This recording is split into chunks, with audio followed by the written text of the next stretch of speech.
Praise of King Prthu by the professional reciters. After King Prthu spoke thus, the reciters very happily continued to glorify and praise him. The reciters then said, Dear King, you are a direct incarnation of the Supreme Personality of Godhead, and by His causeless mercy you have descended to this earth. Therefore, it is not possible for us to actually glorify your exalted activities. Although you have appeared through the body of King Vena, even great speakers like Lord Brahma cannot describe in detail the glorious activities of your lordship. King Prthu will be as powerful as the sun god, and just as the sun god equally distributes his sunshine to everyone, he will distribute his mercy equally.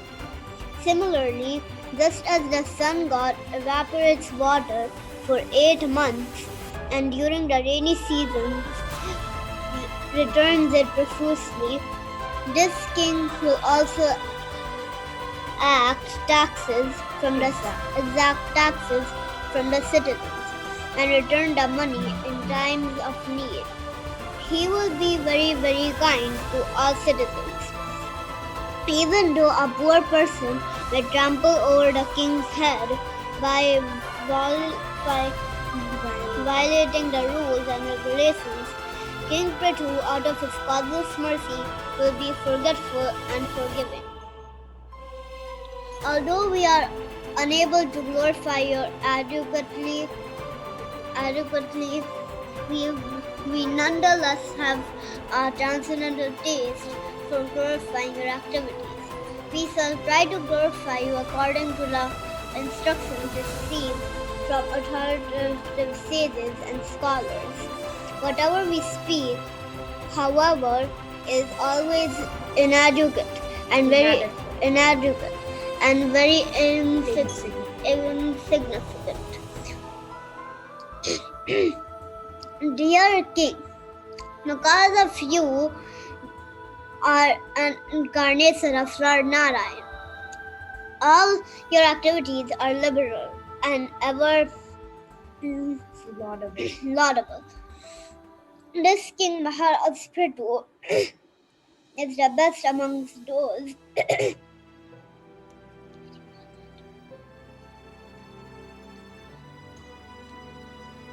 who are following religious principles. As such, he will engage everyone in the pursuit of religious principles and give those principles all protection. He will also be a great chastiser to the irreligious and atheistic. The King Prthu alone, in his own body, will be able in due course of time to maintain all living entities and keep them in a pleasant condition by manifesting himself as different demigods who perform various departmental activities. Thus, he will maintain the upper planetary system by inducing the populace to perform Vedic sacrifices. In due course of time, he will also maintain the earthly planet by discharging proper rainfall. As a protector of the world, he will be as tolerant as the earth itself. When there is no rainfall and the citizens are in great danger due to the scarcity of water, this royal personality of Godhead will be able to supply rains, exactly like the heavenly King Indra. Thus, he will very easily be able to protect the citizens from drought. Prthu Maharaj, by virtue of his affectionate glances and beautiful moon-like face, which is always smiling with great affection for his citizens, will enhance everyone's peaceful life. No one will be able to understand the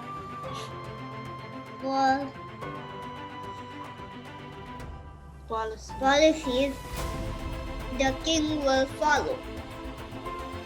The reciters continued, King Prthu's activities will also be very confidential, and it will not be possible for anyone to know how he will make every activity successful. His treasury will always remain unknown to everyone. He will be the reservoir of unlimited glorious and good qualities, and his position will be maintained and covered. Just as Varuna, the deity of the seas, is covered all around by water. King Prthu was born of the dead body of King Vena, as fire is produced from Arani wood. Thus, King Prthu will always remain just like fire, and his enemies will not be able to approach him.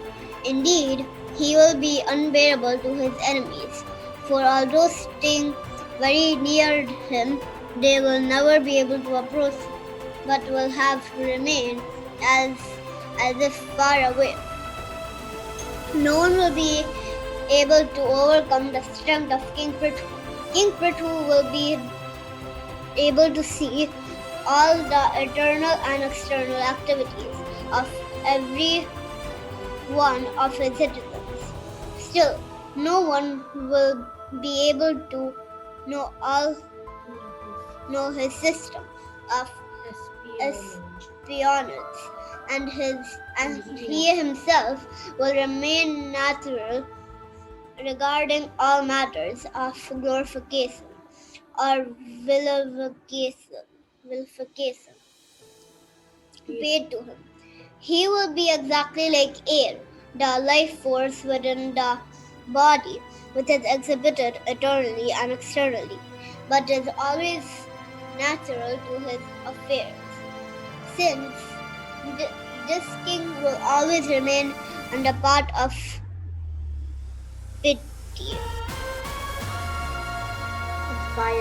piety. He will be natural to both his son and the son of his enemy. If the son of his enemy is not punishable, he won't punish him. But if his own son is punishable, he will immediately punish him. Just as the sun god expands his shining rays up to the Arctic region, without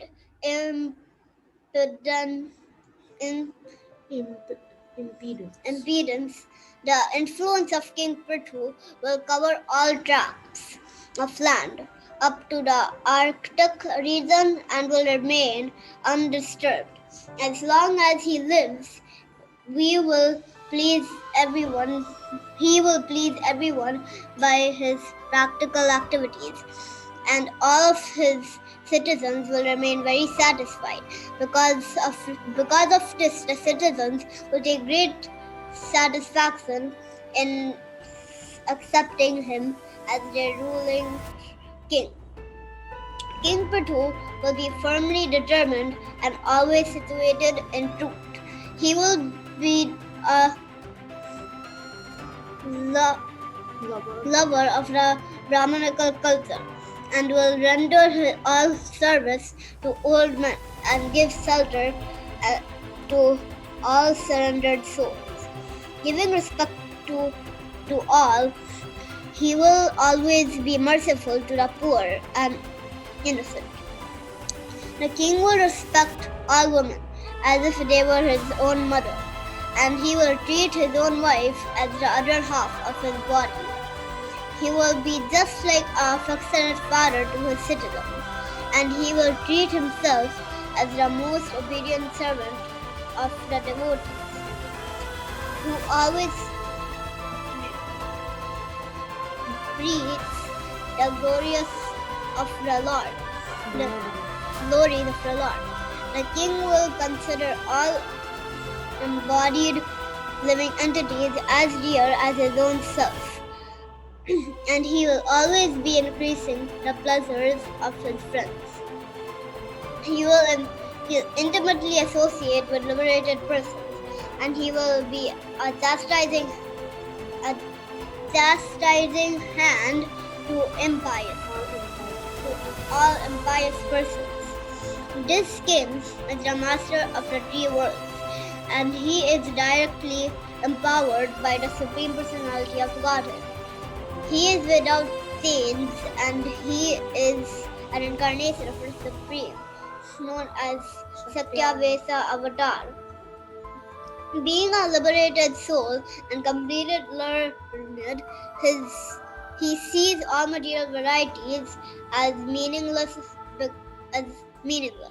because their basic principle is nonsense. Prthu Maharaj, being unequally powerful and heroic, will have no competitor. He will travel around the globe, and his victorious chariot, holding his invincible bow in his hand and appearing exactly like the sun, which rotates in its own orbit from the south. When the king travels all over the world, other kings as well as the demigods will offer him all kinds of presentation. Their queens will also consider him the original king, who carries his hands the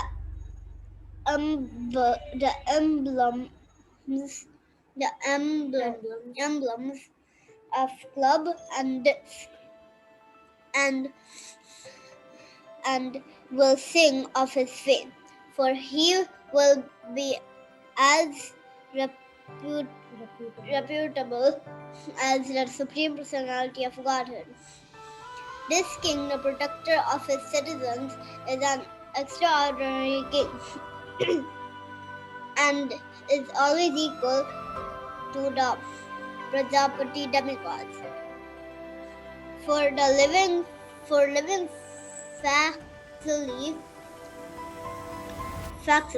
facility of all citizens, he will milk the earth, which is like a cow. Not only that, but he will level the surface of the earth with the pointed ends of his bow, breaking all the hills exactly as King Indra, the heavenly king, breaks mountains with his powerful thunderbolt. When the lion travels in the forest with its tail turned upward, all menial animals hide themselves. Similarly, when King Prthu will travel over his kingdom and vibrate the string of his bow, which is made of the horns of goats and bulls, and is irresistible in battle, all demoniac rogues and thieves will hide themselves in all directions. At the source of the river Saraswati, Prthu Maharaj will perform 100 sacrifices known as Ashwamedh. In the course of the last sacrifice, the heavenly King Indra will steal the sacrificial hearts. King Prthu will meet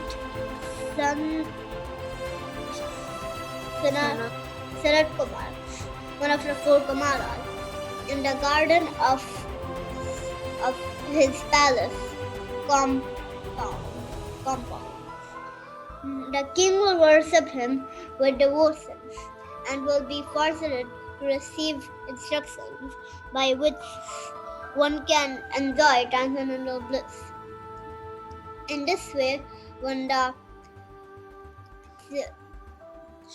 chivalrous activities of King Prthu come to be known to the people in general, King Prthu will always hear about himself and his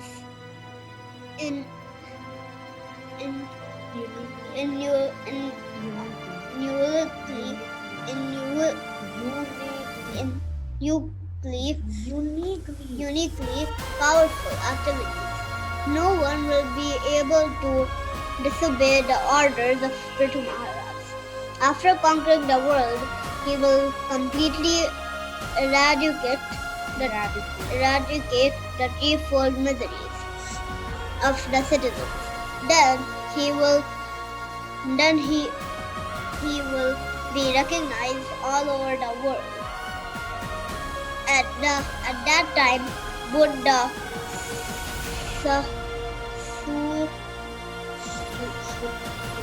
Suras and the Asuras will undoubtedly